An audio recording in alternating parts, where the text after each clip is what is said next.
मैं बस एक नॉर्मल कॉलेज स्टूडेंट था, लेकिन जिस दिन मैंने वो मिस्टीरियस सिस्टम एक्टिवेट किया, उसी दिन से मेरी लाइफ पूरी तरह बदल गई। उस पल से मुझे एक अजीब पावर मिल गई।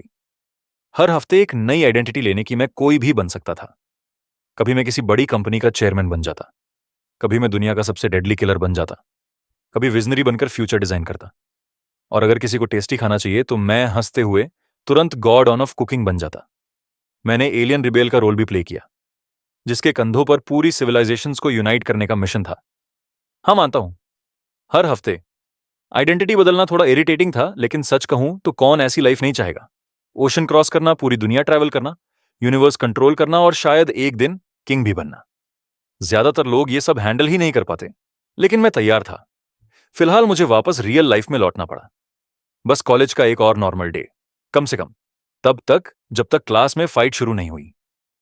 एक लड़का मुझ पर हंसते हुए बोला, तू तो बस गली का लड़का है। फिर एरिक, क्लास का बुली, मेरे सामने आया। वो बोला, मैं रोज जितना खर्च करता हूं उतना तू पूरे साल में भी नहीं कमा सकता।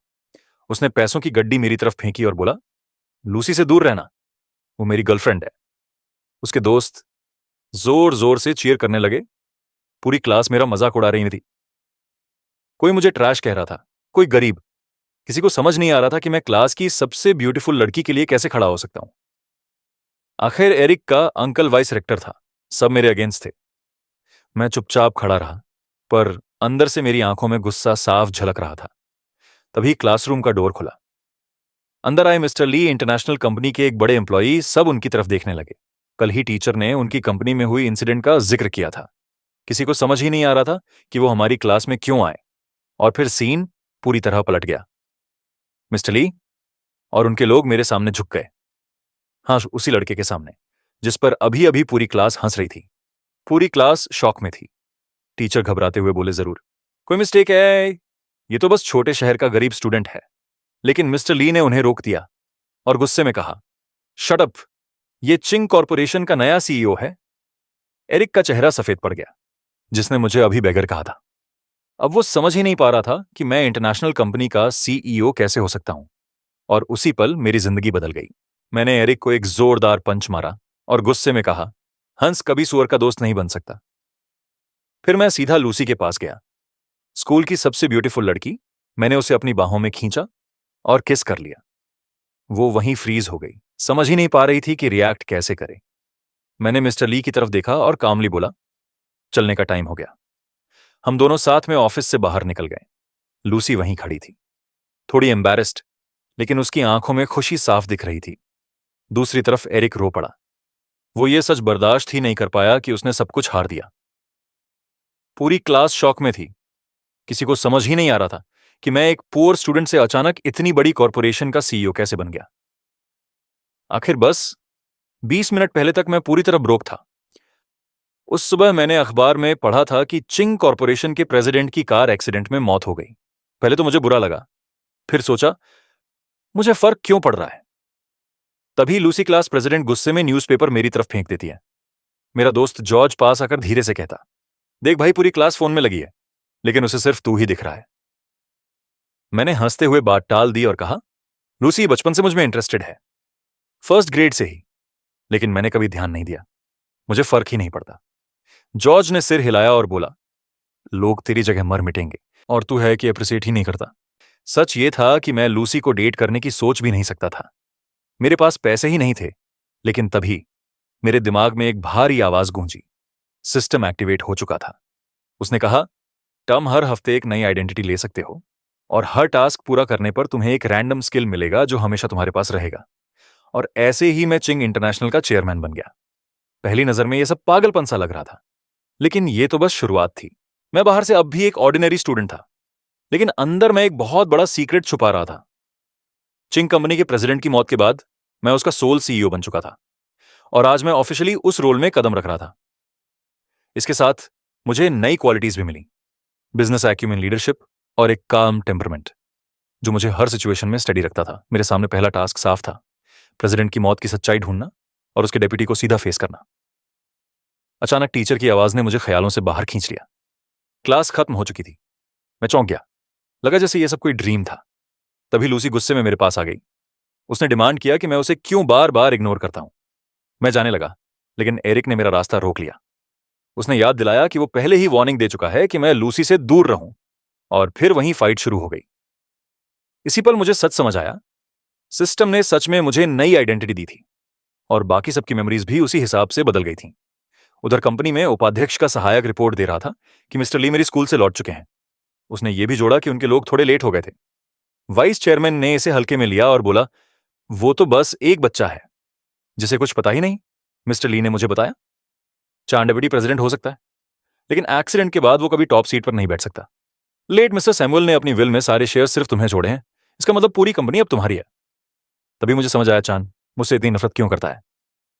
फिर सिस्टम की आवाज गूंजी, तुम्हारे पास 1 महीना है सैमुअल की मौत की सच्चाई पता करने के लिए। मेरा शक तुरंत चांद पर गया। मिस्टर ली ने मुझे वार्न किया, चैन बहुत रूथलेस है, उसने अनगिनत दुश्मन बनाए हैं, यहां तक कि हाईएस्ट रैंक्स में भी, लेकिन वो सब रहस्यमयी तरीके से गायब हो जाते हैं। सावधान रहना, क्योंकि आखिरकार टीएम अभी सिर्फ एक स्टूडेंट हो। लेकिन मैं डरने वालों में से नहीं था। मैं चांद से फेस टू फेस मिलना चाहता था, तो मैंने अपना पहला ऑर्डर दिया। बोर्ड ऑफ ट्रस्टीज के सारे मेंबर्स मेन एंट्रेंस पे पहुंचे, और मैं तो मिल्क टी लेने निकल गया। ट्रस्टीज पहले से बाहर खड़े इंतजार कर रहे थे, और साफ दिख रहा था कि वो खुश नहीं थे।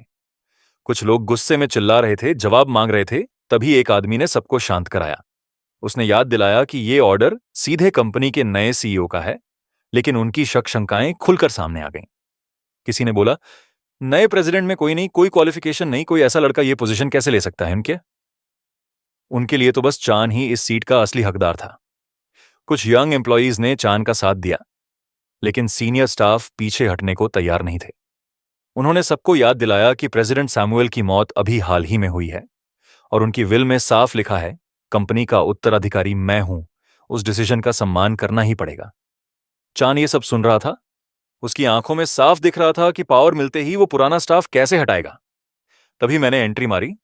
शार्प टक्सीडो पहना हुआ था, हाथ में एक ग्लास मिल्क टी। चान ने फेक स्माइल डाली, मेरा स्वागत किया और बोला, मैं तुम्हारा डिप्टी हूं। मैंने उसे बीच में ही रोक दिया, बोला, मुझे तुम्हारे बारे में ऑलरेडी सब पता है। तभी एक कर्मचारी ने मेरे हाथ में ड्रिंक देखा।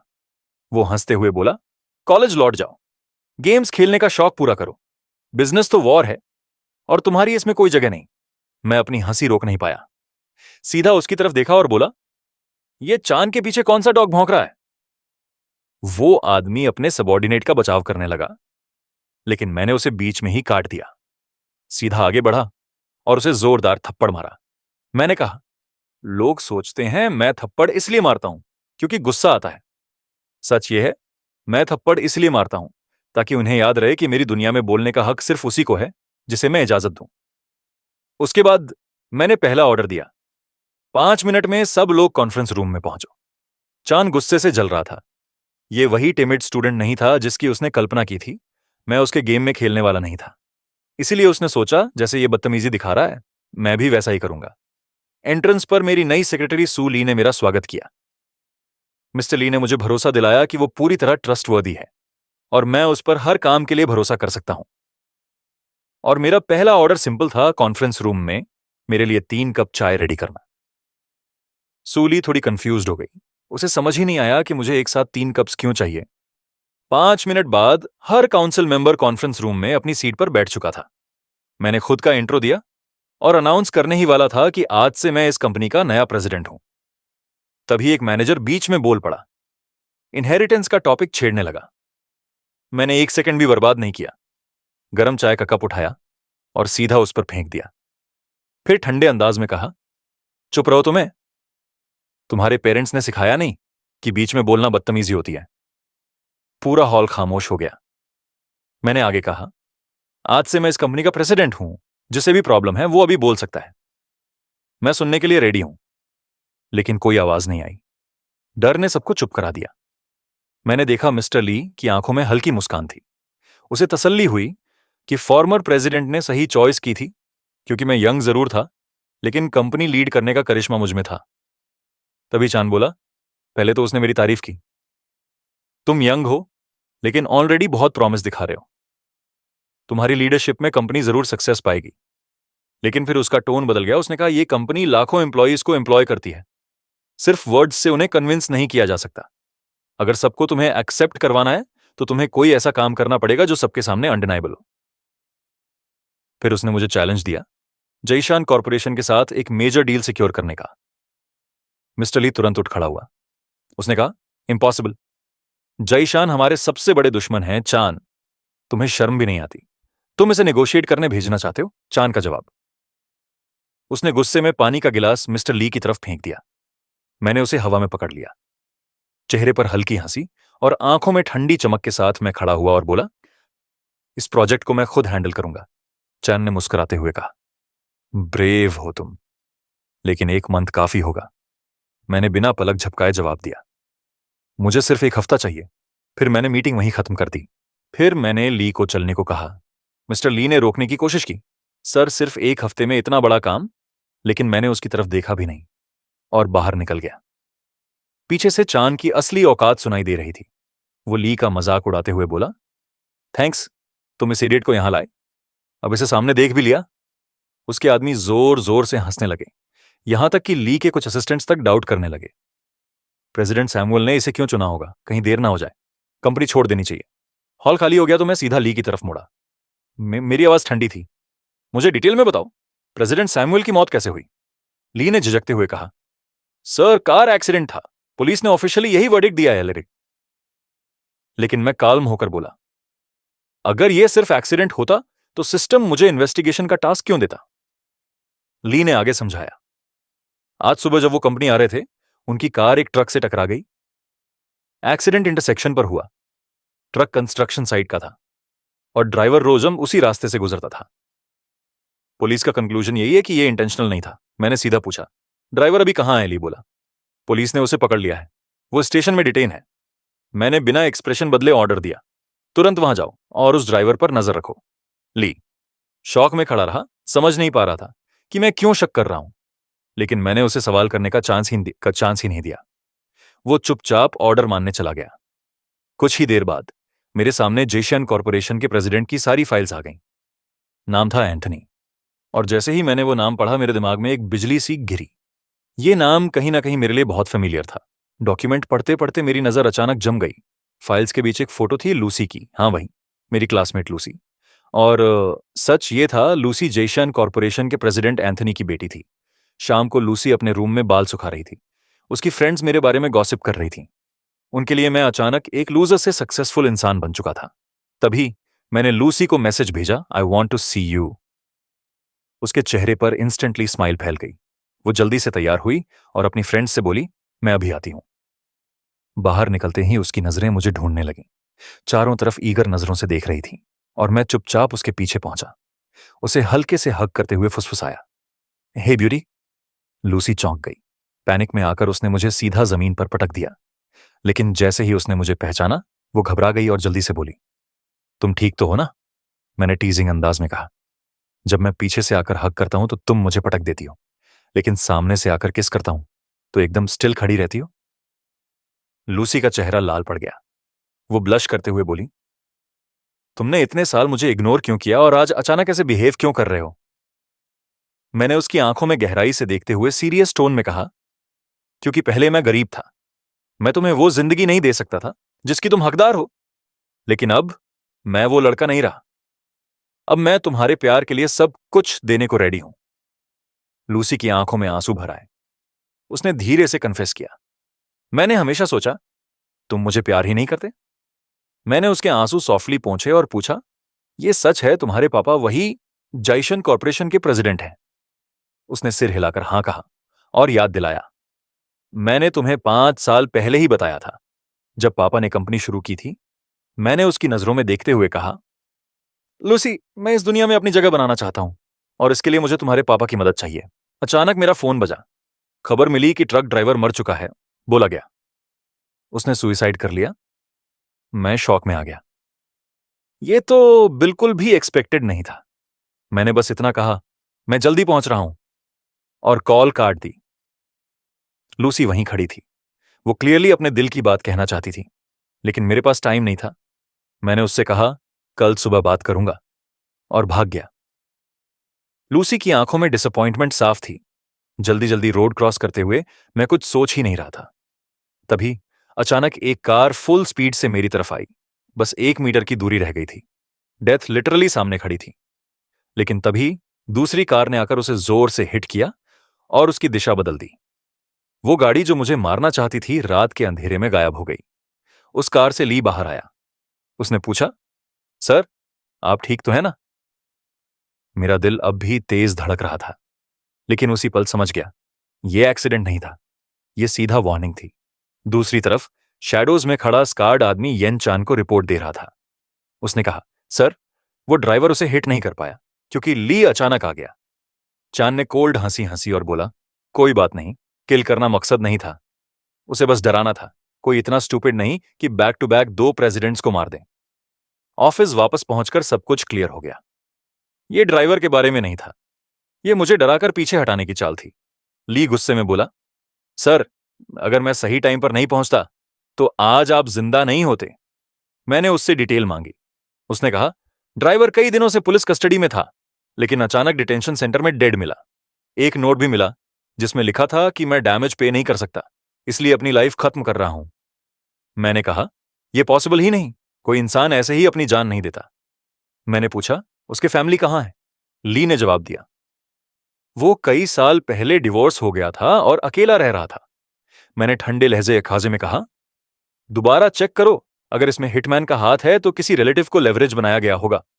यही ट्रम्प कार्ड था जिसने उसे अपनी लाइफ सैक्रिफाइस करने पर मजबूर किया होगा।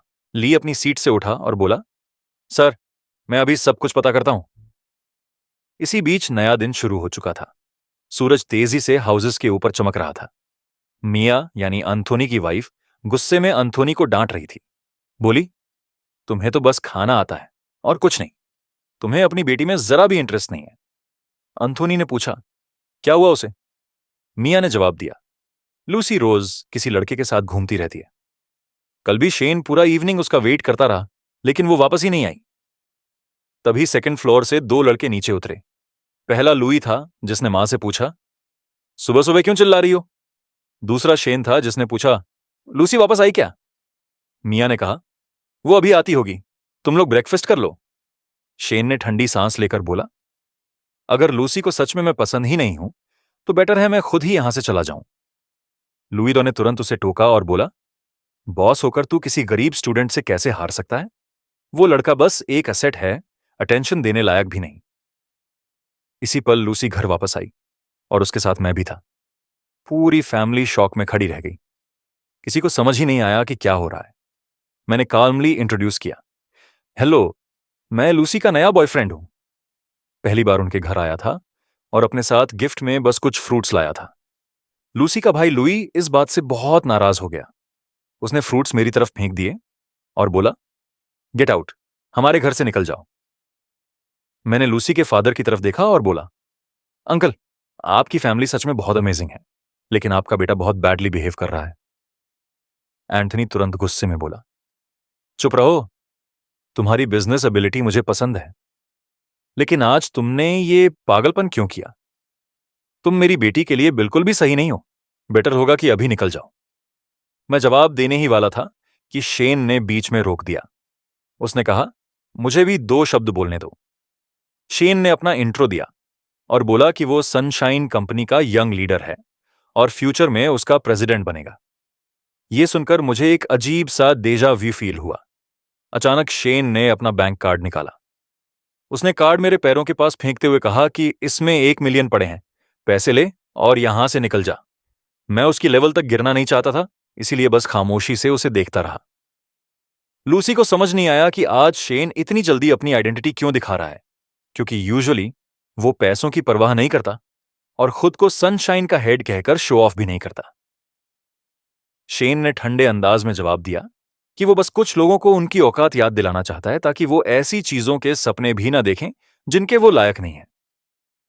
मैंने अचानक उसका बैंक कार्ड उठा लिया।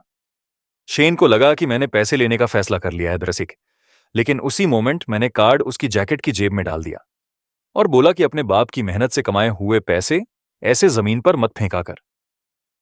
लूसी के मां बाप मेरे बिहेवियर से हैरान रह गए। शेन गुस्से से लाल हो गया और चिल्लाया कि यह तुम्हारा मामला नहीं है।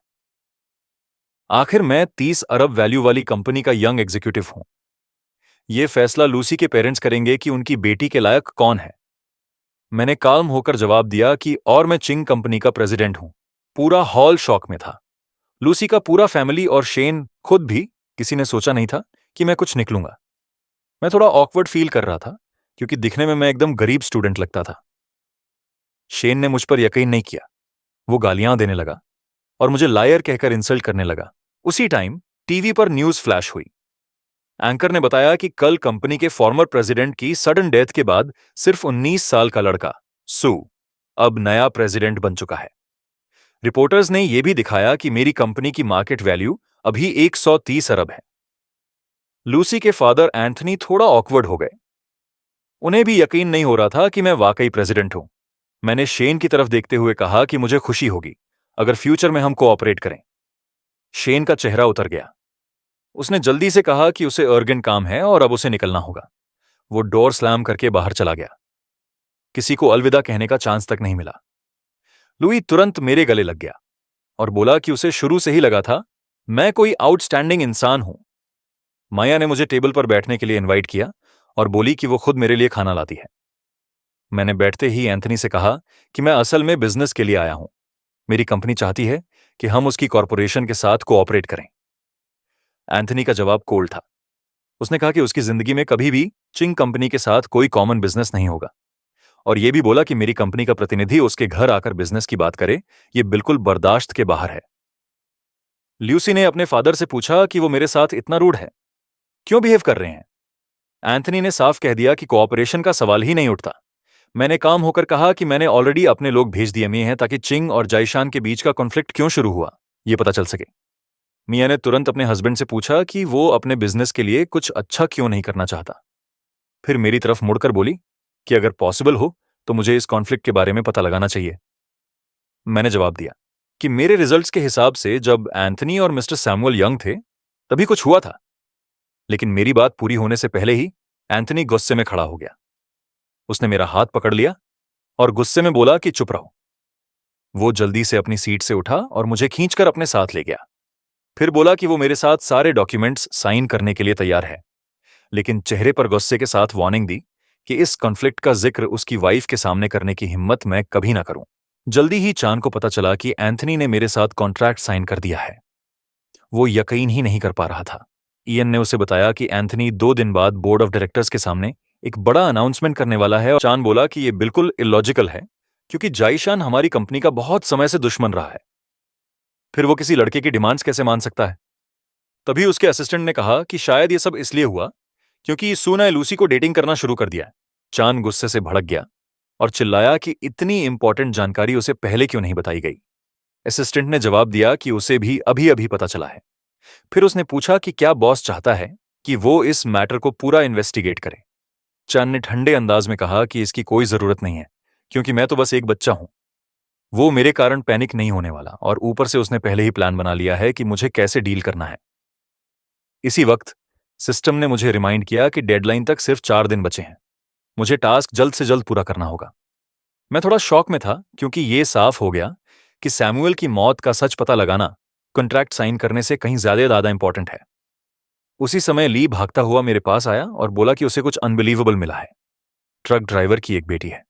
3 साल पहले वो विदेश पढ़ाई करने गई थी और तभी से वो आदमी कंस्ट्रक्शन साइट में ड्राइवर का काम करने लगा था। यही मुझे समझ आया कि ये बेचारा आदमी किसी जाल में फंस गया था, वरना एक ऑर्डिनरी ट्रक ड्राइवर अचानक अपनी बेटी को विदेश भेजने के लिए पैसे कहां से लाता। और फिर दिमाग में बिजली सी कड़की, असली किलर बहुत स्मार्ट था। उसने शायद 3 साल पहले ही पूरी प्लानिंग कर ली थी। ली मेरी बात से अग्री हुआ क्योंकि अभी तक हमें यह पता ही नहीं चल पाया था कि वो पैसे आए कहां से थे। और क्योंकि दुश्मन बहुत कनिंग और रूथलेस था, उसने मेरे लिए बॉडीगार्ड्स अरेंज कर दिए जो हर वक्त मेरे साथ रहेंगे। उसने कहा कि अब मुझे किसी बात की चिंता करने की जरूरत नहीं है क्योंकि सारे बॉडीगार्ड्स इलीट और फॉर्मर मिलिट्री से थे, स्पेशल फोर्सेस के ट्रेंड लोग। मैं प्लेजेंटली शॉक था और मैंने ली का शुक्रिया किया इस फेवर के लिए। फिर मैंने सारे बॉडीगार्ड्स को बाहर जाने को कहा क्योंकि मुझे ली से एक सवाल और पूछना था। मैंने अपनी पॉकेट से एक फोटोग्राफ निकाली जिसमें कंपनी के सारे लीडर खड़े थे। मैंने ली से पूछा, ये टेल आदमी कौन है और पिछली मीटिंग में क्यों नहीं था। ली ने बताया कि उसका नाम यन है। वो बोर्ड ऑफ डायरेक्टर्स का मेंबर नहीं है लेकिन चान का बहुत करीब है। कहा जाता है कि चान अपने ज्यादातर डर्टी काम उसी से करवाता है। ली ने मुझसे पूछा कि क्या मैं अपनी इन्वेस्टिगेशन उसी से शुरू करना चाहता हूं, लेकिन मैंने कामली कहा कि मैं बस उसकी आइडेंटिटी जानना चाहता था। इसी दौरान सेक्रेटरी ने इयन को दीवार के पास खड़ा देखा। उसने पूछा कि जब वो उससे मिली तो उसने हेलो क्यों नहीं कहा। लड़की ने साफ कह दिया कि उसे कंपनी में उसका पीछा करना बंद करना चाहिए। इयन ने जवाब दिया कि उसके पास उसके लिए urgent काम है। उसने ये भी कहा कि उसने कंपनी के बाहर उससे कांटेक्ट करने की कोशिश की थी, लेकिन उसने उसके कॉल्स उठाए ही नहीं। सेक्रेटरी ने साफ ऑब्जेक्ट किया। यह उसका काम नहीं है कि वो इयन की हेल्प करे। अचानक इयन ने उसका हाथ पकड़ लिया और बोला कि उससे ऐसे बात नहीं करनी चाहिए। अगर वो ना होता तो वो कभी कंपनी के प्रेसिडेंट की सेक्रेटरी नहीं बन पाती। उसने वॉर्न किया कि अगर वो चाहे तो कल सुबह तक उसे यहां से बाहर निकलवा सकता है। फिर इयन ने उसे ध्यान से सुनने को कहा। अगर वो नहीं चाहती कि उसकी मौत हो तो उसे इयन की हेल्प करनी होगी। कुछ देर बाद मैं ऑफिस से बाहर निकला, बॉडीगार्ड से गुड बाय कहा और बता दिया कि आज के लिए वो फ्री हैं। मैंने कहा कि मैं घर जा रहा हूं और मुझे किसी एक्स्ट्रा कंपनी की जरूरत नहीं है। वो लोग बड़े उत्साह से बोले कि वो मुझे घर तक छोड़कर आएंगे। तभी सेक्रेटरी ने मुझे रोका और पूछा कि क्या मैं उसे लिफ्ट दे सकता हूं। उसने बताया कि उसकी कार खराब हो गई है और अगर मैं नहीं ले जा पाऊं तो वो टैक्सी बुला लेगी। मैंने कहा जरूरत नहीं, मैं खुद छोड़ दूंगा। थोड़ी ही देर में गार्ड्स पीछे पीछे आते हुए मैं उसे उसके घर तक लेकर गया। न जाने क्यों मैं उसके घर के अंदर भी चला गया। पहले तो समझ ही नहीं आया कि क्यों मान गया, लेकिन असल में वो बस मुझे एक ग्लास पानी पिलाकर थैंक्स कहना चाहती थी। गार्ड्स भी अंदर आना चाहते थे, मगर ग्रांट ने मजाक में रोक दिया। लगता है पानी पीने में पूरी रात लग जाएगी, डिस्टर्ब करने की जरूरत नहीं। घर के अंदर आते ही मुझे थोड़ा अजीब सा लगा। जगह काफी बिखरी हुई थी। माहौल हल्का करने के लिए मैंने मजाक किया कि जब मैं हॉस्टल में रहता था तो हालत इससे भी बुरी होती थी। तभी मेरी नजर सोफा पर पड़े उसके ब्रा पर पड़ी। मैंने हंसते हुए कहा कि लगता है सारा एनर्जी काम में ही खर्च कर देती हो। वो झेंप गई, तुरंत उसे उठा लिया और बोली कि मेरी चीजों को मत छुओ। वो किचन में चली गई। मैं लिविंग रूम में बैठा हुआ फोटोग्राफ्स देख रहा था। थोड़ी देर बाद वो पानी लेकर आई, लेकिन मुझे पता ही नहीं चला कि उसने उसमें कुछ मिला दिया था। उसने कहा पी लो, और मैं अब भी दीवार पर लगी पिक्चर्स देख रहा था। मैंने कैजुअली पूछा, तुम्हारी मॉम कहाँ है? उसने कहा कि उसकी मां अपने होमलैंड वापस चली गई हैं। जैसे ही मैं पानी पीने ही वाला था, मैंने उससे पूछ लिया, वैसे तुम इयन से रिलेटेड हो? तुम दोनों का सेम लास्ट नेम है। एक पल के लिए वो नर्वस हो गई, फिर जल्दी से बोली, नहीं, सिर्फ कोइंसिडेंस है। मैंने और कुछ नहीं पूछा, उसके वर्ड्स पर भरोसा कर लिया और बिना ज्यादा सोचे पानी पी लिया। मैं उठकर जाने ही वाला था, लेकिन दवा का असर अभी तक नहीं हुआ था, इसलिए उसने मुझे रोक लिया। उसने कहा कि उसके पास एक सवाल है जिस पर वो मुझसे कंसल्ट करना चाहती है। मैंने पॉज लिया और मुस्कुराकर बोला, लगता है आज रात तुम मुझे जाने नहीं दोगी। फिर मैं वापस सोफा पर बैठ गया और पूछा, बताओ, किस बारे में बात करनी है? बाहर मेरे बॉडीगार्ड्स इंतजार कर रहे थे। मैंने तुरंत उन्हें एक एसएमएस भेजा कि इस घर का इंटरनेट काट दो। ग्रांट ने फौरन रिएक्शन दिया और बाकी गार्ड्स को कहा कि सारे इनकमिंग केबल्स डिस्कनेक्ट करो और आसपास के टॉवर्स से सिग्नल ब्लॉक कर दो। उन्होंने सब तुरंत कैरी आउट कर दिया। मैंने फिर सेक्रेटरी की तरफ देखा और कामली पूछा, तो तुम मुझसे किस बारे में डिस्कस करना चाहती हो? लेकिन वो खामोश रही। बस इतना काफी था समझने के लिए कि उसने मुझे कुछ पिला दिया है। सवाल यह था, क्या उसे खुद भी पता है कि उसने मुझे क्या दिया? मैंने पूछा, तुम चाहती थी कि मुझे नींद आने लगे, राइट? उसके चेहरे के रिएक्शन से मुझे यकीन हो गया कि उसे लगा ये बस स्लीपिंग पिल है। किसी ने उसे ट्रिक किया था। असल में ये एक एफ्रोडीजियक था। अगर उसे सच में पता नहीं तो इसका मतलब असली दुश्मन कोई और है। वो मेरी तरफ देखकर हैरान थी। मेरा चेहरा लाल हो रहा था, लेकिन मैं सो क्यों नहीं रहा? उसे शक होने लगा कि शायद उसने ज्यादा डोज दे दी है। अचानक मेरी नजर गई, सॉकेट में एक हल्की सी फ्लिकर, एक हिडन कैमरा चालू हो गया था। इयन और उसके लोग सब देख रहे थे। वो चाहते थे कि मैं उनके ट्रैप में फंसकर बुरा रिएक्ट करूं। मैं लड़खड़ाते हुए उस लड़की के पास पहुंचा। अंदर की हीट बेकाबू हो रही थी। वो घबराकर बोली, तुम्हें फीवर है, तुम्हें तुरंत अस्पताल जाना चाहिए। लेकिन मैं उसके इतने पास आ चुका था कि खुद पर कंट्रोल खोने ही वाला था। मैंने फोन उठाया, लेकिन तभी रियलाइज हुआ कोई कनेक्शन नहीं था। सिग्नल गायब, इंटरनेट डेड, बाहर इंटरफेरेंस कट चुका था और कहीं इयन और उसके लैकीज गुस्से में तिलमिला रहे थे क्योंकि उनका फन वाला प्लान धीरे धीरे उनके हाथ से फिसल रहा था। मैंने अचानक उसे जमीन पर धक्का देकर गिरा दिया और गुस्से में चिल्लाया, तुम कितनी स्टूपिड हो! तुम्हें समझ भी नहीं आया कि वो तुम्हें किस तरह इस्तेमाल करने वाले थे। उसके बाद मैं जल्दी से उठकर दूसरे रूम में गया और उसे बोला, जाओ मुझे आइस लेकर आओ। मैंने उसे सीधे पूछा, बताओ वो लोग तुम्हें कैसे यूज करना चाहते थे? थोड़ी देर बाद बॉडीगार्ड आया और पूछा, सर कहां हैं अभी? लड़की बोली, वो शॉवर ले रहे हैं। ग्रांट मुस्कुराया, लगता है बॉस हर काम बहुत जल्दी कर लेते हैं। तभी मैं शावर से बाहर आया। टॉवल में लिपटा हुआ बॉडीगार्ड बोला, सर आप अभी यंग हैं, आपको ये सब प्रॉपरली करना नहीं आता। मैंने गुस्से में उसे रोका, चुप रहो और काम करो। मैंने कहा, इस रूम में हिडन कैमरा है। ग्रांट तुरंत लड़की के पास गया और पूछा, क्या तुम सब कुछ सीक्रेटली रिकॉर्ड करने वाली थी? लड़की घबरा गई, नहीं मुझे कुछ नहीं पता। मैंने ग्रांट को ऑर्डर दिया, हिडन कैमरा ढूंढो। फिर मैंने लड़की से पूछा, तुम जानती हो ये ड्रग क्या था? उसने कहा, मुझे तो स्लीपिंग पिल्स दी गई थी।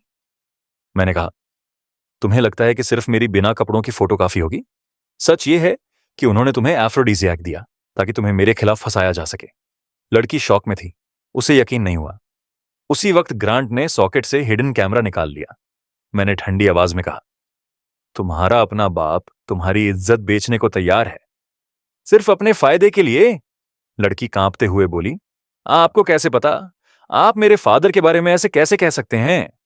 मैंने मुस्कुराते हुए कहा, मैंने तो बस अंदाजा लगाया था और लगता है वो सही निकला। लड़की की आंखों से आंसू निकल पड़े। उसने धीरे से कहा, यन सच में मेरा फादर है।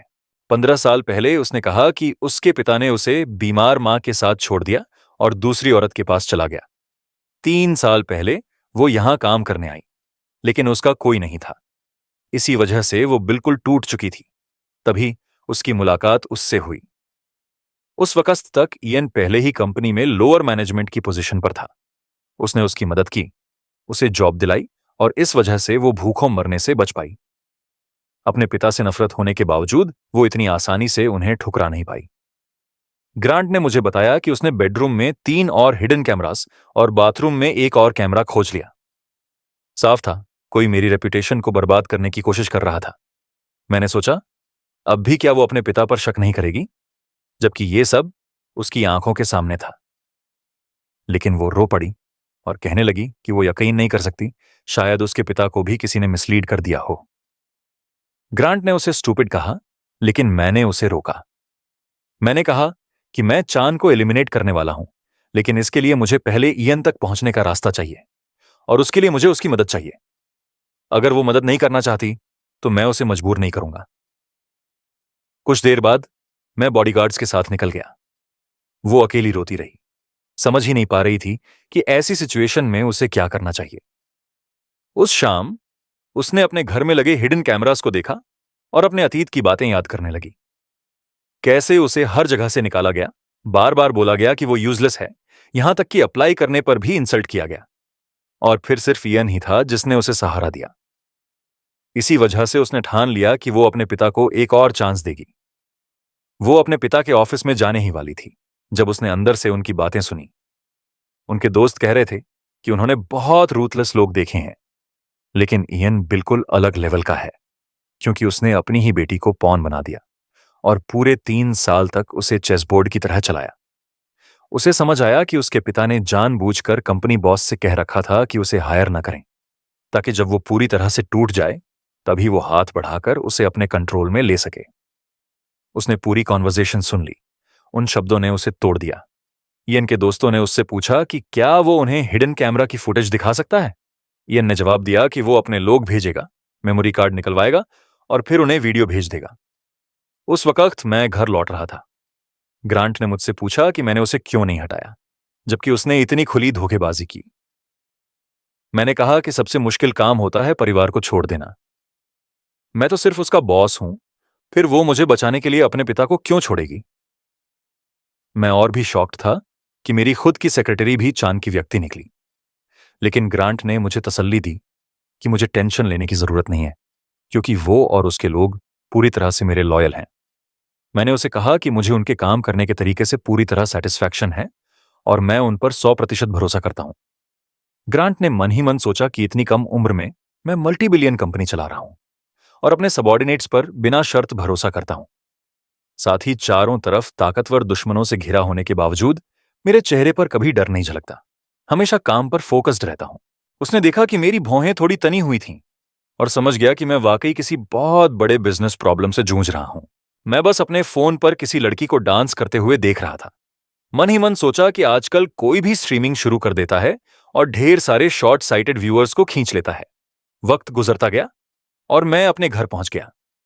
मैंने अपने बॉडीगार्ड से कहा कि वो मुझे कल सुबह लेने आ जाए। मेरे पास टास्क पूरा करने के लिए अब सिर्फ 2 दिन बचे थे। लेकिन अजीब बात यह थी कि मुझे बिल्कुल घबराहट नहीं हो रही थी। मेरे सामने गंभीर समस्याएं खड़ी थीं। फिर भी मैं उन्हें ठंडे दिमाग से हल कर रहा था। शायद इसकी वजह यही थी कि सिस्टम ने मुझे ऐसा ही कैरेक्टर दिया था। मैं घर में प्रवेश करने ही वाला था कि तभी सेक्रेटरी दौड़ती हुई आई और बोली कि उसे मुझसे सीरियस बात करनी है। मैंने उसे अंदर आने को कहा। वो चुपचाप अंदर गई और लिविंग रूम में बैठ गई। उसने कहा कि इयन इतने सालों से उसका इस्तेमाल कर रहा था और वो सिर्फ उसकी पौन भर थी। वो उसकी जिंदगी बर्बाद करने पर तुला था और अब वो उसे वापस चुकाना चाहती थी। उसने कहा कि अगर जरूरत पड़ी तो वो खुद को भी कुर्बान करने के लिए तैयार है, बस इतना हो कि वो अपने पिता से बदला ले सके। लेकिन मैं ऐसा कुछ मांगने वाला नहीं था। मैंने उसे भरोसा दिलाया कि मैं उसकी मदद करूंगा ताकि वो अपने पिता से बदला ले सके। मेरी बातों और मेरे बिना किसी स्वार्थ के उसे सपोर्ट करने की इच्छा सुनकर उसकी आंखें भर आईं। अगली सुबह येन अपने घर से निकला और किसी को फोन किया। उसने उन्हें कहा कि मेरे बाहर निकलने तक इंतजार करें। फिर वो सेक्रेटरी के घर में दाखिल हुआ ताकि हिडन कैमरास उठा सके। लेकिन उसी वक्त वो सामने आ गई। उसके हाथ में वही कैमरा थे। उसने हाथ बढ़ाकर पूछा कि क्या यही चीज वो ढूंढ रहा था। इयन हैरान रह गया। उसे समझ नहीं आया कि उसकी बेटी के हाथ में उसके अपने टूल्स कैसे आ गए। लड़की ने उससे पूछा कि इसका मतलब क्या है, क्योंकि उसने सिर्फ ड्रग्स से धोखा नहीं दिया बल्कि उसके घर में छिपे कैमरे भी लगा रखे थे। उसका पिता सफाई देने लगा। उसने कहा कि यह सब डायरेक्टर चांद की वजह से हुआ। दावा किया कि चांद चाहता था सब कुछ परफेक्टली हो, लेकिन उसी ने गलत गोली दी और घर में कैमरास भी चुपके से लगवा दिए बिना उसे बताए। जब तक इयन को पता चला तब तक बहुत देर हो चुकी थी। फिर इयन ने उससे पूछा कि क्या सच में मैंने कैमरास खोज लिए थे। उसने कहा कि ये सब बातें अंदर बैठकर करनी चाहिए क्योंकि वो थक चुकी है। दोनों उसके घर के अंदर चले गए। इयन ने पूछा कि मेरे साथ क्या हुआ और क्या उनकी योजना कामयाब रही। अचानक इयन की पत्नी आ गई और पूछने लगी कि उसके पास खड़ी ये लड़की कौन है। इयन ने बस इतना कहा कि ये उसकी वर्क कॉलीग है। सेक्रेटरी ने इयन की वाइफ से बचने के लिए कहा कि बेहतर होगा अगर वो उससे उसके ऑफिस में बात करे। दोनों अंदर गए। चलते समय उसके दिमाग में मेरी कही बात गूंज रही थी कि अगर हालात बदलने का कोई टर्निंग पॉइंट होगा तो वो इयन के कंप्यूटर से ही शुरू होगा। उसने अपने पिता को वीडियो कैमरा थमा दिया। इयन ने तुरंत पूछा कि मेमोरी कार्ड्स कहां हैं, लेकिन उसने इतनी आसानी से देने से मना कर दिया। उसने साफ कहा कि उसे 8 मिलियन चाहिए, वरना उसे कुछ नहीं मिलेगा। इयन मुश्किल में पड़ गया। उसकी बेटी के हाथ में वो सब कुछ था जिसकी उसे जरूरत थी। बिना रिकॉर्डिंग के वो मुझे बर्बाद नहीं कर सकता था, लेकिन इतनी भारी रकम देना भी उसके लिए आसान नहीं था। उसने बहाना बनाया कि उसे पहले अपने बॉस से सलाह करनी होगी। वह ऑफिस से बाहर निकला और कॉल करने लगा। जैसे ही वो बाहर गया, लड़की ने मौका देखकर एक फ्लैश ड्राइव कंप्यूटर में डाली और वो वायरस स्क्रिप्ट चला दी जो मैंने उसे दी थी। उसी समय मैं बाहर अपने बॉडीगार्ड के लाए हुए प्रोग्रामर के साथ बैठा था और रिमोट ट्रैकिंग कर रहा था। हम इयान के कंप्यूटर से कोई भी वैल्यूएबल डेटा निकालने की कोशिश कर रहे थे। हैकर ने जल्दी ही एक हिडन फोल्डर ढूंढ लिया, लेकिन वो पासवर्ड से लॉक था। यह बड़ी समस्या नहीं थी, बस हमें थोड़ा और वक्त चाहिए था। लेकिन इयन वापस लौट रहा था। इयन लौट आया और पैसे ट्रांसफर करने के लिए तैयार हो गया, लेकिन उसने कहा कि वो पहले वीडियो रिकॉर्डिंग्स देखना चाहता है। जैसे ही उसने ऑफिस में कदम रखा, उसने अपनी बेटी को कंप्यूटर के पास खड़ा देखा और गुस्से में पूछा कि वो क्या कर रही है। लड़की पलटी और बोली कि उसके पास जरा भी कॉन्शियंस नहीं है, यहां तक कि उसने अपनी डेस्क पर उसकी और उसकी मां की तस्वीर तक नहीं रखी। इयन भड़क गया और बकवास बंद करने को कहा। साथ ही डिमांडेड किया कि सीसीटीवी फुटेज तुरंत दी जाए क्योंकि उसने पैसे रेडी रखे हैं। लेकिन उसने साफ मना कर दिया। उसका कहना था कि पहले पैसे ट्रांसफर करो, फिर रिकॉर्डिंग्स मिलेंगी। इयन ने चेतावनी दी कि उसे धोखा देने की कोशिश मत करना, वरना वो उसकी दुश्मन बन जाएगी। आखिरकार उसने पैसे ट्रांसफर कर दिए और टेप्स की मांग की, मगर लड़की ने कोल्ड आवाज में कहा कि क्योंकि वो उसका पिता है, वो कभी उसे वो वीडियो देखने नहीं देगी जिनमें उसने उसे पॉवन की तरह इस्तेमाल किया। उसने साफ कर दिया कि उसका असली मकसद मुझे और लूसी को अलग करना था, और अब सब उल्टा होगा क्योंकि वो वीडियो रिकॉर्डिंग्स पहले ही लूसी को भेज चुकी थी। इयन गुस्से से पागल हो गया। उसने अपनी बेटी का हाथ पकड़कर चिल्लाया कि टेप्स तुरंत दो, वरना वो उसे कभी इस घर से जिंदा बाहर नहीं जाने देगा। उसी समय लूसी का परिवार कंपनी हेडक्वार्टर्स पहुंच चुका था। बोर्ड रूम में खड़ा चान अपने असिस्टेंट को आदेश दे रहा था कि सभी को सूचित करो, meeting of the board of directors अब शुरू होगी। मैं पहले से ही मीटिंग शुरू होने का इंतजार कर रहा था, सोफे पर बैठा हुआ। तभी सेक्रेटरी मेरे पास आई और बोली कि कुछ ही मिनटों में बोर्ड मेंबर आ रहे हैं। मैंने सीधा खड़े होकर गहरी सांस ली। अब निर्णायक लड़ाई का वक्त आ चुका था। उधर इयन और उसकी बेटी में भयंकर झगड़ा चल रहा था। उसने उसे जमीन पर धक्का देते हुए कहा कि उसके पास बेवकूफ की सहने का समय नहीं है। उसने आखिरी बार चेतावनी दी कि मेमोरी कार्ड तुरंत सौंप दो। तभी उसका फोन बजा। चान का कॉल था। उसने इयन को बताया कि एंथनी अभी अपनी बेटी के साथ कंपनी पहुंच चुका है। इयन की आंखों में जीत की चमक आ गई, मगर मुझे पहले से पता था कि रिकॉर्डिंग्स लूसी तक पहुंच चुकी हैं। इसी बीच बैठक शुरू हो गई। लुई खड़ा हुआ और गुस्से से सबके सामने बोलने लगा।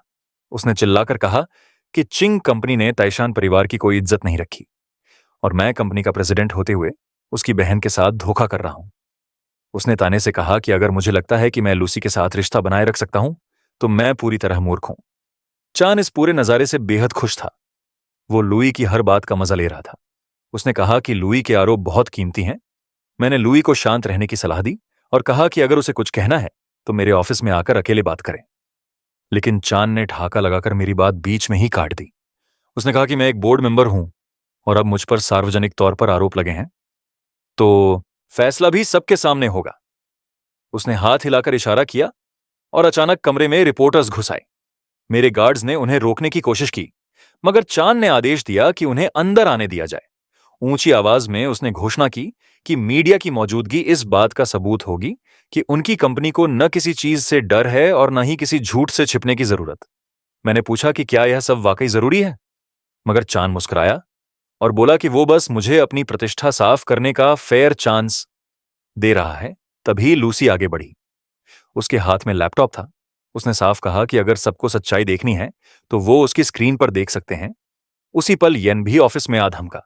चांद ने घमंड से चारों ओर देखा और कहा कि यह सब उसके खिलाफ युद्ध छेड़ने वालों के लिए एक कीमती सबक होगा। लूसी ने प्ले दबाया। रिकॉर्डिंग में चांद और येन की बातचीत सुनाई दी। चांद की आवाज बर्फ जैसी ठंडी थी।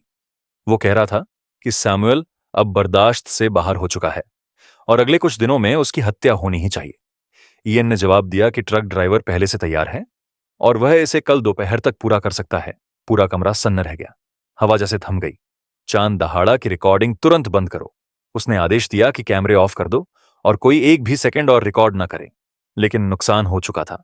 पत्रकार सब कुछ देख चुके थे। अब उन्हें समझ आ गया था कि प्रेसिडेंट की मौत कोई हादसा नहीं, बल्कि ठंडी योजना का नतीजा थी। चांद पागलपन की हद तक गुस्से में आ गया।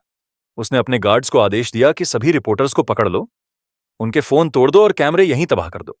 मैंने ग्रांट और बाकी सबको कहा कि अब वक्त आ गया है, चलो मूव करो। मेरे बॉडीगार्ड्स पहले से रेडी खड़े थे। मेरे एक इशारे पर उन्होंने चांद के गार्ड्स को ऐसे साफ कर दिया जैसे कोई वैल्यू ही ना हो। मैं चाहता था रिपोर्टर्स सब कुछ अपनी आंखों से देखें, अब और छुपने छुपाने का खेल नहीं।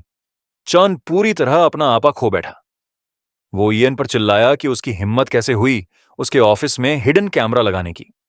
इयन ने बहाना बनाया कि उसने सिर्फ अपनी सेफ्टी के लिए रिकॉर्ड किया था। बेकार एक्सक्यूज। आखिर में उसे एक्सपोज करने वाली उसकी अपनी बेटी निकली। फिर पुलिस आ गई। मैंने देखा उन्होंने चान और इयन दोनों को सैमुअल के मर्डर में सस्पेक्ट घोषित कर दिया। पुलिस ने चान और इयन दोनों को हथकड़ी लगाकर ले जाया। उनके चेहरे पीले पड़ चुके थे। डिग्निटी बचाने की नाकाम कोशिश कर रहे थे। मुझे जरा भी सिंपैथी नहीं हुई, उसके बाप के लिए भी नहीं। सब सेटल होने के बाद लूसी ने मुझे देखकर मुस्कुराते हुए कहा, तुम और मेरे भाई ने अपना रोल परफेक्टली निभाया। मैंने बस हल्का सा सिर हिलाया। ये मिशन नाम या शोहरत के लिए नहीं था, सिर्फ नतीजे के लिए था। तभी सिस्टम की आवाज मेरे दिमाग में गूंजी। मिशन कंप्लीट, नई आइडेंटिटी अनलॉक हो गई। मुझे तुरंत महसूस हुआ कि सब कुछ बदल चुका है। अब मैं सिर्फ चिंग कंपनी का प्रेसिडेंट नहीं था, मेरे पास एक और नाम था, लॉर्ड, दुनिया का सबसे खतरनाक असैसिन। ये टाइटल मैंने मांगा नहीं था, लेकिन अब दुनिया इसी नाम से मुझे पहचानेगी। कोई भी टारगेट हो, मेरे शिकंजे से बच नहीं पाएगा। कभी कभी अंदर से शांति की चाह उठती थी। सोचता था सब छोड़कर सिंपल लाइफ जी लूं, बिट्रेयल और खून खराबे से दूर। लेकिन अंदर से जानता था एनिमीज कभी रुकते नहीं। मैं आराम से बैठ ही नहीं सकता, अब भी नहीं। सिस्टम ने मुझे नई स्किल्स दी, स्टेल्थ, इनसाइट, हीलिंग, निशानेबाजी और हैंड टू हैंड कॉम्बैट, सब कुछ सर्वाइवल के लिए। अब मिशन साफ था, हर खतरे को खत्म करना जो इस आइडेंटिटी से जुड़ा है, और जिंदा रहना। कोई टाइम लिमिट नहीं थी, और ये स्किल्स अब हमेशा मेरे पास थीं। कुछ देर बाद ली मेरे पास आया और बोला कि पुलिस ने कंफर्म कर दिया है कि वीडियो असली है। चान और इयन को कम से कम उम्र कैद होगी, लेकिन मेरे लिए यह काफी नहीं था। मैंने ठंडी आवाज में कहा, नहीं, मुझे उनकी मौत की सजा चाहिए। तभी अनसर्टेनिटी खत्म होगी। ली ने बिना बहस किए अग्री कर लिया। उसे भी पता था चान को हटाना मतलब उसके लिए भी रास्ता साफ होना। मैं अभी जवान था, लेकिन मेरा इरादा लोहे से भी सख्त था। ली के जाने के बाद मैंने 5 बिजनेस कार्ड्स उठाए, दीवार पर फेंके और एक पेन से एक ही बार में उन सबको छेद दिया। फर्स्ट क्लास के किलर की पहचान। सुन, मैंने ग्रांट को सीधा कहा, ग्रांट, मैं तुझे चैलेंज करना चाहता हूं। वो ठिठक गया, आंखें चौड़ी हो गईं। बॉस, आप चाहते हो कि मैं आपको मारूं, वो भी पूरी ताकत से? मैंने सिर हिलाया। हां, बिना होल्ड बैक किए। ग्रांट झिझका, लेकिन मना करने की हिम्मत नहीं थी। उसने मुक्का पूरी ताकत से मेरे कंधे पर मारा। मैं बिल्कुल भी नहीं हिला। असर ऐसा जैसे कुछ हुआ ही ना हो। उल्टा ग्रांट ने एग्जैजरेटेड अंदाज में अपना हाथ पकड़ लिया और जमीन पर गिर गया।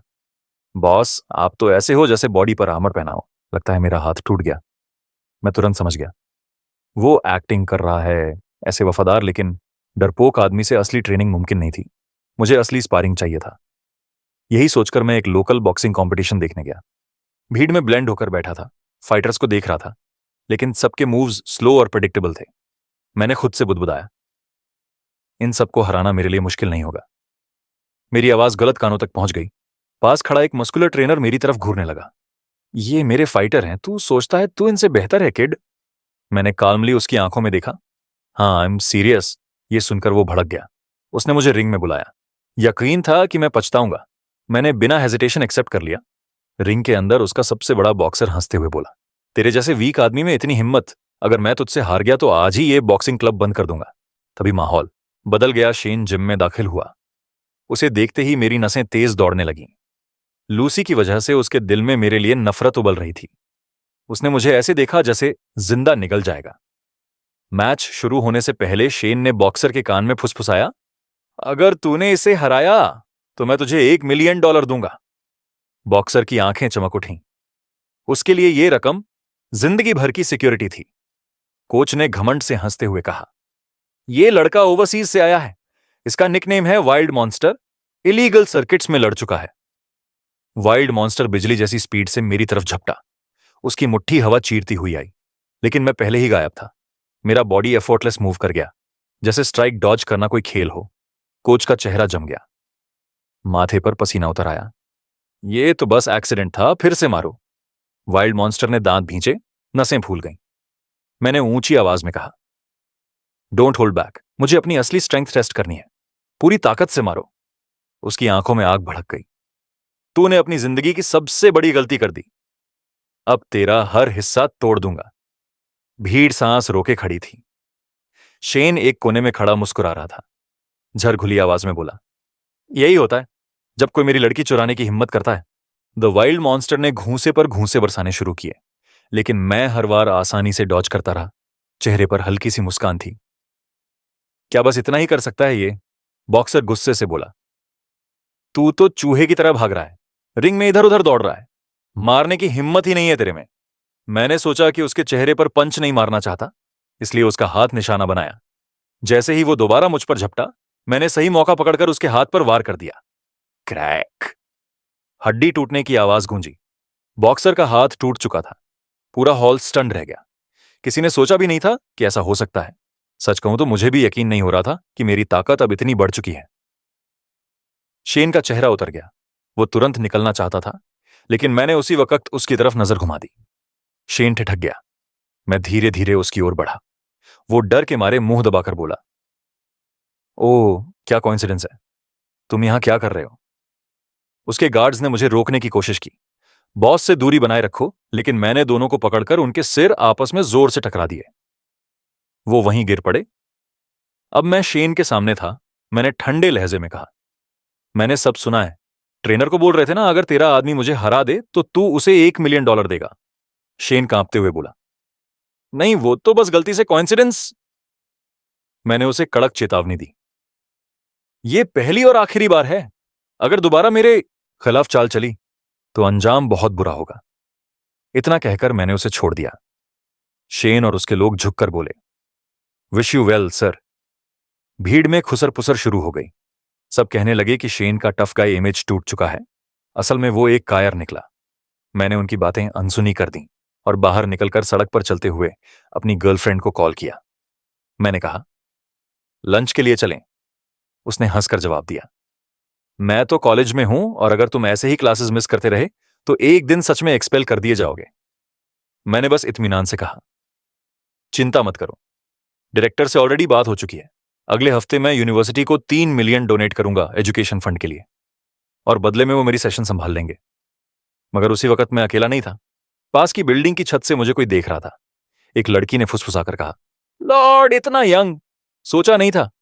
उसका साथी बोला, मुझे कोई फर्क नहीं पड़ता। सून वो लाश बनकर गिरेगा। उसे ढूंढने में मैंने बहुत वक्त लगाया है। अचानक मैंने उनकी दिशा में नजर घुमा दी। मेरी आंखें सीधे उनकी तरफ टिक गईं। लड़की घबरा गई। लड़का सन्न रह गया। इतनी दूर से उसने हमें देख कैसे लिया? जब उन अजनबियों ने दोबारा उसी जगह पर निशाना साधा जहां मैं कुछ पल पहले खड़ा था, तो उन्हें वहां कोई नहीं मिला। मैं पहले ही इमारत के कोने से गायब हो चुका था। शुरू में मुझे लगा ये कातिल शेन ने भेजे होंगे, लेकिन तुरंत समझ आया इतनी जल्दी वो सब ऑर्गेनाइज नहीं कर सकता। ये मेरे न्यू आइडेंटिटी से जुड़े पुराने दुश्मन थे। मैंने तुरंत ग्रांट को कॉल किया और सिक्योरिटी बढ़ाने के लिए कहा। थोड़ी देर बाद उसने रिपोर्ट दी कि विला के चारों ओर उसने 30 और लोग तैनात कर दिए हैं और पेरीमीटर पर इंफ्रारेड सेंसर्स लगा दिए हैं। कोई पास आया तो हमें तुरंत पता चल जाएगा। मैंने उसके काम की तारीफ की और सबको आराम करने को कहा। उधर दुश्मन दूर से देख रहे थे। उन्होंने देखा कि सिक्योरिटी पहले से दोगुनी हो गई है।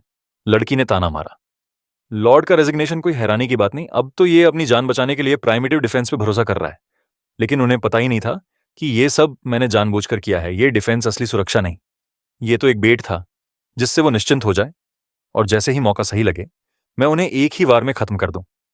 बस सवाल यह था कि सही वक्त कब आएगा। तभी मेरा फोन बजा। स्क्रीन पर हिडन नंबर था। मैंने उठाया। उधर से एक हल्की हंसी के साथ आवाज आई, कैसे हो लॉर्ड? आवाज पहचानते ही मेरे माथे पर शिकन आ गई। टोनी मेरा पुराना एजेंट, लेकिन अब क्यों कांटेक्ट कर रहा था जब मैंने सब कुछ छोड़कर शांति से जीने का फैसला कर लिया था? मैंने गुस्से में पूछा, तूने डायरेक्ट कॉल करने की हिम्मत कैसे की? रूल्स भूल गया क्या? टोनी बस हंसा और बोला, रिस्क तो लेना पड़ता है क्योंकि मेरे पास तेरे लिए एक आसान और बड़ा ऑर्डर है। मैं थोड़ा इंट्रीग्ड हुआ और उसे बोलने दिया। उसने कहा, टारगेट यहीं चाइना में है। क्लाइंट बहुत जनरस है, $3.5 मिलियन देने को तैयार। मेरी आंखें सिकुड़ गईं। इतने पैसे सिर्फ किसी बड़े आदमी के लिए ही दिए जाते हैं। लेकिन टोनी ने बड़े कैजुअल तरीके से कहा, बस एक कॉरपोरेशन का प्रेसिडेंट है, आसान काम है। थोड़ी देर बाद मुझे एक मेल मिला। जब खोला तो मेरी सांसें थम गईं। स्क्रीन पर जो फोटो थी वो मेरी ही थी। कॉन्ट्रैक्ट मेरे ही सर पर रखा गया था।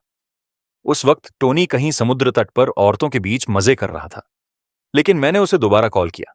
उसने सोचा मैं डील पक्की करने के लिए फोन कर रहा हूं, मगर मैंने साफ कहा, क्लाइंट का नाम बता।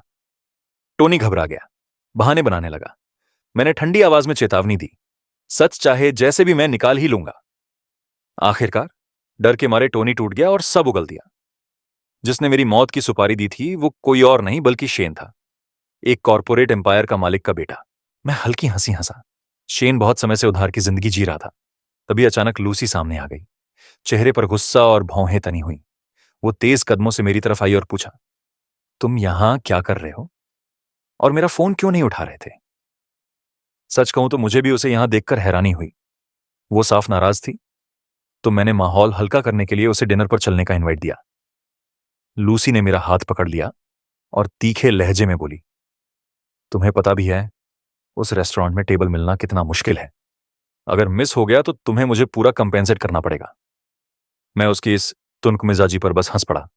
हम निकल पड़े। मैंने बॉडीगार्ड्स को कहा कि असिस्टेंट्स को लेकर पीछे पीछे फॉलो करें। उधर अंधेरे में दुश्मन हमें देख रहे थे। उनमें से एक ने कहा, पीछे चलते हैं, मगर लड़की ने रोक दिया। इसके एक्शंस देखकर साफ लग रहा है कि इसे हमारी मौजूदगी का पहले से पता है। रीइंफोर्समेंट्स का वेट करना ही ठीक है। रेस्टोरेंट पहुंचे तो मैनेजर्स ने बताया कि हम आधा घंटा लेट हैं। अगली बुकिंग पूरे 1 महीने बाद की है। तभी मैं किसी और मैटर को फोन पर संभाल रहा था। लूसी ने झुंझलाकर पूछा, किससे बात कर रहे हो? मैंने बिना एक्सप्रेशन बदले कहा, इस रेस्टोरेंट को खरीद रहा हूं, कल से जब चाहो आ सकते हैं। 10 मिनट बाद हम उसके घर पहुंचे। लूसी ने कहा, वेट करो, मैं नूडल्स बना लाती हूं।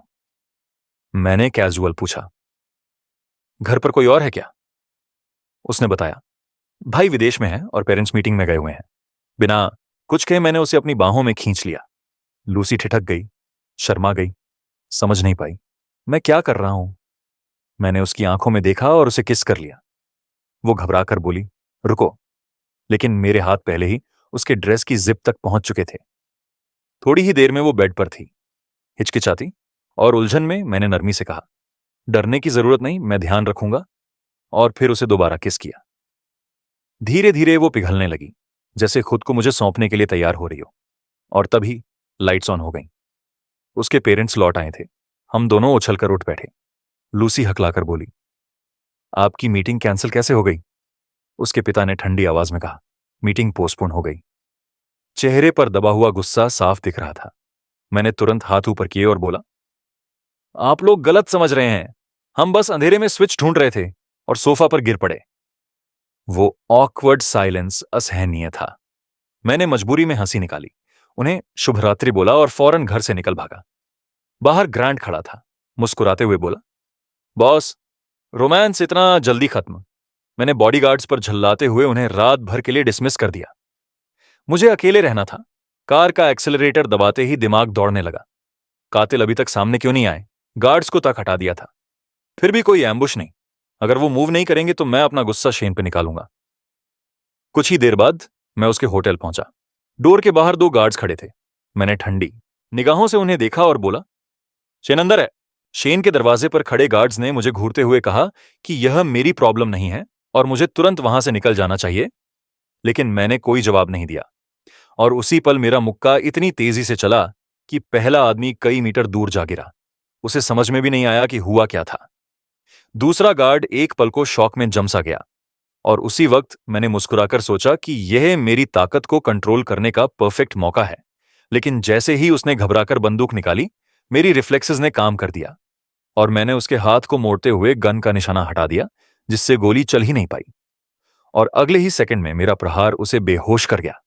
अंदर से शोर सुनकर शेन गुस्से में दरवाजा खोलते हुए चिल्लाया कि अगर उसके गार्ड्स ने फिर शोर मचाया तो वह उनकी टांगें तोड़ देगा। लेकिन दरवाजे पर मुझे खड़ा देखकर वह ठिठक गया और मेरे चेहरे की मुस्कान देखकर उसकी आंखें फैल गईं। मैंने हल्के अंदाज में कहा, यो शेन, जिस पर वह हक्का बक्का रह गया और हकलाते हुए बोला, so, what the hell are you doing here? मैंने बड़ी सहजता से जवाब दिया, प्राइवेट बिजनेस। और फिर कमरे में मौजूद औरतों से कहा कि वे सब बाहर चली जाएं। शेन ने अब भी अकड़ बनाए रखने की कोशिश की और मुस्कुराते हुए बोला कि अगर मुझे लड़कियां चाहिए होती तो वह खुद बुला देता। और बॉक्सिंग क्लब में जो हुआ उसके लिए उसने कैजुअली माफी मांग ली। लेकिन मैंने साफ कह दिया कि मेरा मकसद वहां आने का वह नहीं है। उसी वक्त उसके आदमी धड़धड़ाते हुए कमरे में घुस आए और शेन उनकी आड़ में छिपकर हंसी उड़ाते हुए बोला, तुम सच में अकेले चले आए? कितना बेवकूफी हो सकते हो? जिस पर मैं हंसा और कहा, लगता है तुम मुझे एक्सपेक्ट कर रहे थे। उसका चेहरा गुस्से से मरोड़ गया और उसने चिल्लाते हुए कहा कि मैंने उसे पब्लिकली इंसल्ट किया था और वह दिन रात यही सोचता रहा कि मुझे कैसे मार डाले। और अब मैंने खुद ही उसके पास आकर गलती कर दी है। उसने आदेश दिया, इसे ऐसे पीटो कि जिंदगी में फिर हंस ना पाए। उसके लोग मुझ पर टूट पड़े, लेकिन उनकी संख्या का कोई मतलब नहीं था। मैं एक एक करके सबको ध्वस्त करता चला गया और कुछ ही पलों में पूरा कमरा उनके गिरे हुए शरीरों से भर गया। शेन की आंखों से कॉन्फिडेंस गायब हो चुका था। वह कांपते हुए बड़बड़ाया, इम्पॉसिबल! एक ऑर्डिनरी आदमी इतने हथियारबंद लोगों को इतनी आसानी से कैसे हरा सकता है? और जब आखिरी आदमी भी गिर पड़ा तो मैंने ठंडी नजरों से उसकी तरफ देखा और पूछा, अब कोई और चाल बाकी है? उसने दांत पीसते हुए चिल्लाकर कहा, अगर हिम्मत है तो मुझे मार डालो, वरना मेरे लोग तुम्हें कभी चैन से नहीं जीने देंगे। वे तुम्हारे पीछे आएंगे और लूसी के पीछे भी। यह सुनकर मेरी आंखों में खून उतर आया और बर्फ जैसी ठंडी आवाज में मैंने कदम बढ़ाते हुए कहा, अगर तुमने लूसी को छूने की हिम्मत की तो मैं तुम्हारी जिंदगी को मौत से भी बदतर बना दूंगा। फिर भी शेन ने बहादुरी का नाटक किया और गरज कर बोला, तुम बस एक कंपनी के प्रेसिडेंट हो, भगवान बनने का नाटक मत करो। मैं तुमसे डरने वाला नहीं हूं। मैंने हल्की सी हंसी के साथ कहा, और फिर भी तुमने सिर्फ मुझे मारने के लिए 3.5 मिलियन डॉलर बर्बाद कर दिए। क्या घटिया इन्वेस्टमेंट किया है तुमने? शेन होटल के स्वीट में कोने में दुबका बैठा था। चेहरे पर साफ घबराहट, पसीना टपक रहा था। उसे समझ ही नहीं आ रहा था कि मुझे कैसे पता चल गया, क्योंकि इस काम के लिए उसने किसी टॉप एजेंट को लगाया था। ये राज तो बस टोनी या फिर उस कुख्यात लॉर्ड को ही पता हो सकता था। मैं उसकी तरफ झुककर ठंडी आवाज में फुसफुसाया, क्योंकि वो लॉर्ड मैं ही हूं। वो अभी होश में भी नहीं आया था कि तभी कमरे में गोलियों की बौछार होने लगी। मैंने झटके से उसे नीचे खींच लिया। गोलियां हवा चीरती निकल गईं। मेरी आंखें सिकुड़ गईं। इतनी जल्दी बैकअप बुला लिया? लेकिन जब उसकी हालत देखी तो साफ हो गया। ये डरपोक खुद भी कांप रहा था। उसके अपने आदमी उस पर गोली चलाने की हिम्मत नहीं रखते। कांपते हाथों से उसने फोन उठाया और पुलिस को कॉल करने लगा। लेकिन मैंने उसके बाल पकड़कर सिर सोफे के ऊपर कर दिया। उसी पल फिर से गोलियां बरसीं। अब साफ था, ये उसके आदमी नहीं, वही हत्यारे थे जो शुरू से मेरे पीछे पड़े थे। सड़क के उस पार वाली बिल्डिंग की छत पर हलचल दिखी। कातिल वहीं बैठे थे। मैंने हल्की हंसी के साथ लाल कपड़ा सोफे पर फेंका। यह मेरा इशारा था कि अब खेल शुरू, और फिर मैं कमरे से बाहर निकल चुका था। निकास पर एक स्नाइपर खड़ा मेरा इंतजार कर रहा था, लेकिन रिएक्ट करने से पहले ही उसके कंधे में तेज दर्द उठा। उसने नीचे देखा तो दंग रह गया। चॉपस्टिक गोली की तरह उसके आर पार हो चुकी थी। मैं तब तक छत पर पहुंच चुका था, पूरी तरह रिलैक्स। 250 मीटर की सटीक थ्रो। यही वजह थी कि लोग मुझे लॉर्ड कहते थे। घबराकर कातिल ने स्मोक ग्रेनेड फेंका और रस्सी पकड़कर भागने लगा। मैंने ताना मारा, अभी से भाग रहे हो? लेकिन उसके लिए बुरा यह था कि मैं पहले ही नीचे वाली मंजिल पर उसका इंतजार कर रहा था। मेरा किक सीधे उसके पेट पर लगा और वो दीवार से टकराकर करा उठा। उसने हड़बड़ाकर बंदूक निकाली और अंधाधुंध गोलियां चलाईं, लेकिन वो बस धुएं को चीर रही थी। मैं पहले ही गायब हो चुका था। अगले ही पल मेरा हाथ उसके चेहरे पर पड़ा और मैं हंसकर बोला, तेरी रफ्तार तो मेरे सामने कछुए जैसी है। फिर मैंने उसका गला दबाकर उसे छत से नीचे लटका दिया। 10 सेकंड है तेरे पास, अब बता किसने भेजा है, वरना नीचे गिरा दूंगा। वो दर्द से तड़पते हुए भी अकड़ दिखाता रहा। अब समझ आया क्यों तुझे किंग ऑफ किलर्स कहते हैं। वो जैसे ही नाम बताने को हुआ, अचानक छुपा चाकू निकालकर मुझ पर झपटा, लेकिन मेरा इंस्टिंक्ट तेज था। मैंने पकड़ छोड़ दी। मैं ऊपर खड़ा रहा, बिल्कुल ठंडे चेहरे के साथ, और धीमे से बोला, कोई फर्क नहीं पड़ता जिसने भी भेजा है, मैं उसे ढूंढ ही लूंगा। हत्यारा छत से नीचे गिरा, लेकिन जमीन पर टकराने से ठीक पहले कई गाड़ियां नीचे से गुजर गईं। उसका शरीर एक पेड़ ढोने वाले ट्रक की छत पर आ गिरा और वो किसी तरह जिंदा बच गया।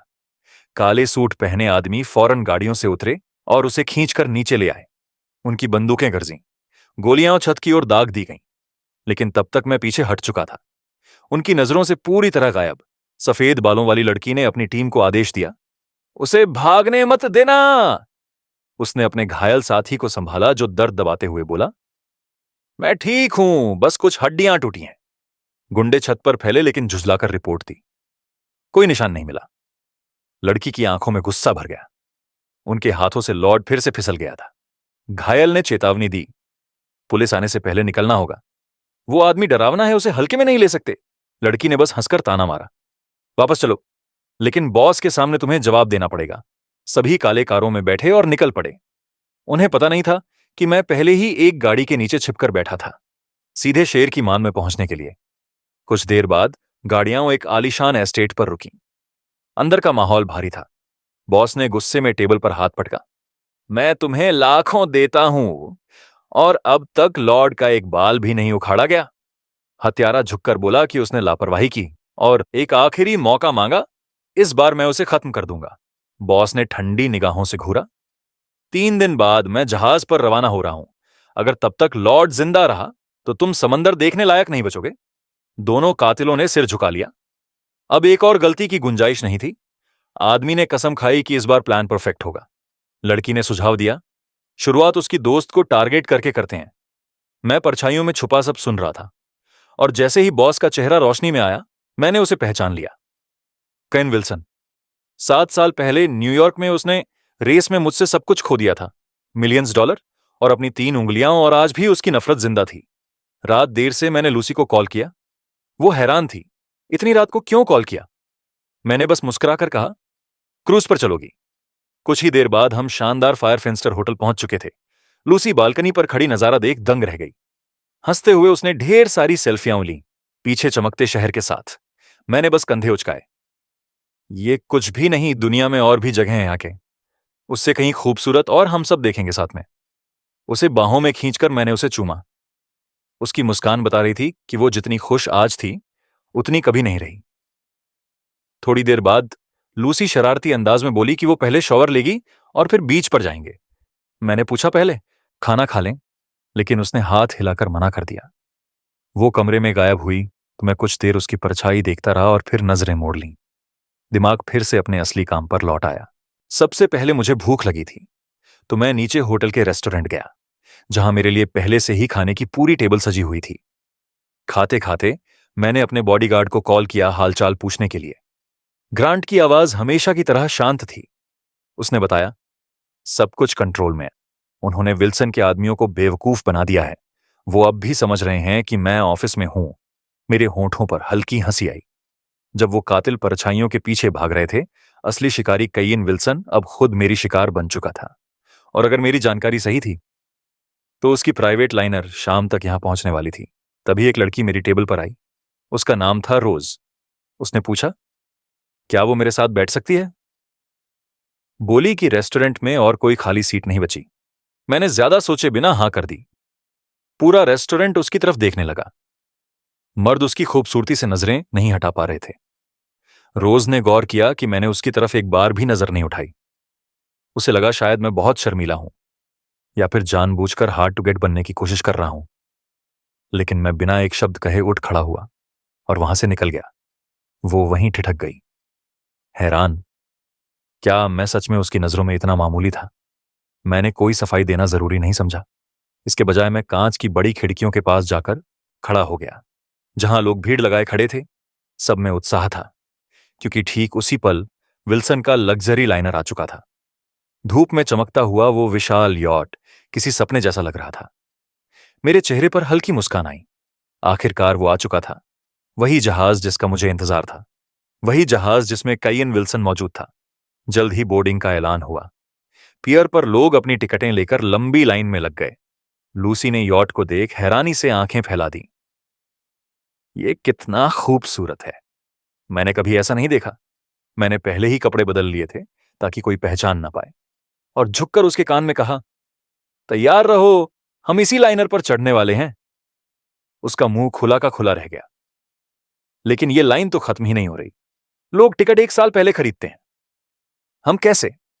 उसके पूरा करने से पहले ही एक भारी भरकम आदमी मुझे धक्का देकर निकल गया। वो घमंडी अंदाज में बोला, देख कर चलाकर समझा। मैंने हाथ उठाकर जैसे माफी नहीं मांगी और शांत मुस्कान दी। लेकिन जैसे ही वो पलटा, मैंने लूसी की तरफ आंख मारी और जेब से 2 टिकट निकालकर दिखा दिए। लूसी की आंखें हैरानी से चौड़ी हो गईं। वो समझ ही नहीं पाई कि कब मैंने उस आदमी की जेब से टिकटें निकाल लीं। वो कुछ बोल पाती, उससे पहले मैंने उसका मुंह हुक हल्के से ढक लिया। चिल करो, मैंने धीरे से कहा। मैंने पहले ही चेक किया था। ये आदमी इलीगल गैम्बलिंग रैकेट्स चलाता है। गंदे पैसे हैं, सही हाथ में चले गए। लूसी के गाल लाल पड़ गए। वो एक पल को चुप रही, फिर उसने मेरा हाथ पकड़ा और खींचते हुए बोली, चलो, जल्दी लेट हो गए तो जहाज निकल जाएगा। जैसे जैसे हम आगे बढ़े, मेरी नजर भीड़ पर घूम रही थी। पियर अमीर और ताकतवर लोगों से भरा हुआ था। एकदम परफेक्ट स्टेज उस खेल के लिए जो अब शुरू होने वाला था।